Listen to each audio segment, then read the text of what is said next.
Economy this year ahead of that very cold meeting in Davos. The World Economic Forum says climate change and the economic slowdown in China could specifically derail growth in Africa. The WEF published its 2016 Risks Report in London ahead of its annual meeting of world leaders in Davos that kicks off next week, Wednesday. Every year, presidents, CEOs, the rich and famous head to the remote Swiss resort to discuss the state of the world. More than 2,500 participants from over 100 countries and regions will be present next week. President Jacob Zuma will lead the South African delegation, including Ministers Pravin Gordhan, Ibrahim Patel, Rob Davies and Nomvulo Mokonyane. The theme this year is Mastering the Fourth Industrial Revolution, which promises innovation on a new scale as robots and devices all talk to one another and exist to make our lives easier. Leaders will also discuss the situation in Syria, global security, ethics in terms of healthcare, in terms of genetic advances, as well as the refugee crisis. Well, to discuss further, we're now joined by Dan Whitehead from London. He attended the release of that report today. Dan, let's start with that last point. We talk about the refugee crisis in Europe, but sometimes forgetting that there's a lot of movement on the African continent as well.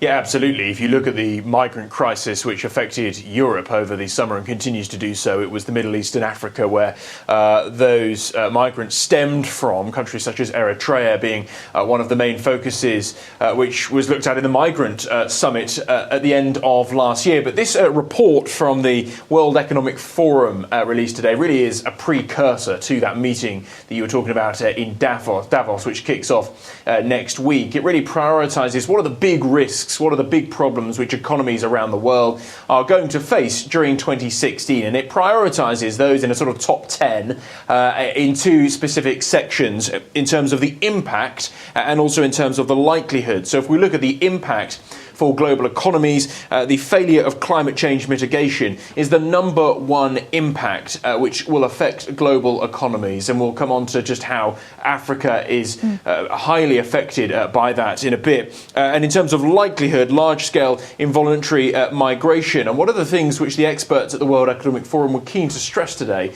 is just how interconnected a lot of these risk factors are becoming now, especially between those two top factors. The climate change is part of the reason that we're seeing mass migration. So there is much more interconnection between the risks, and many of those are affecting Africa and indeed South Africa particularly. Break it down for us, the risks specifically for emerging markets, for African markets like our own.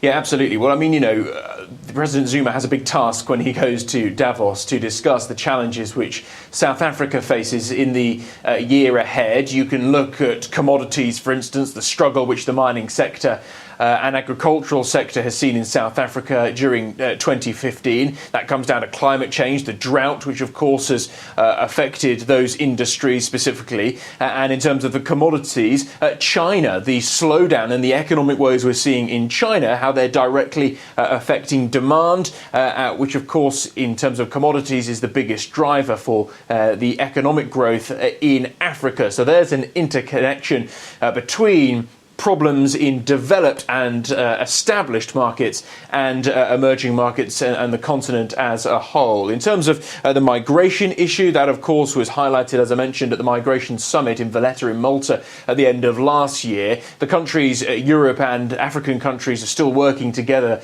on how they need to resolve those issues throughout 2016, but much of the emphasis is on ensuring that more opportunities, increased education, welfare and jobs is provided in the African countries to slow down the risks of migration throughout 2016. Dan, here in South Africa, we're so affected by what's happening globally, that weak rand affected by China, interest rates in the United States.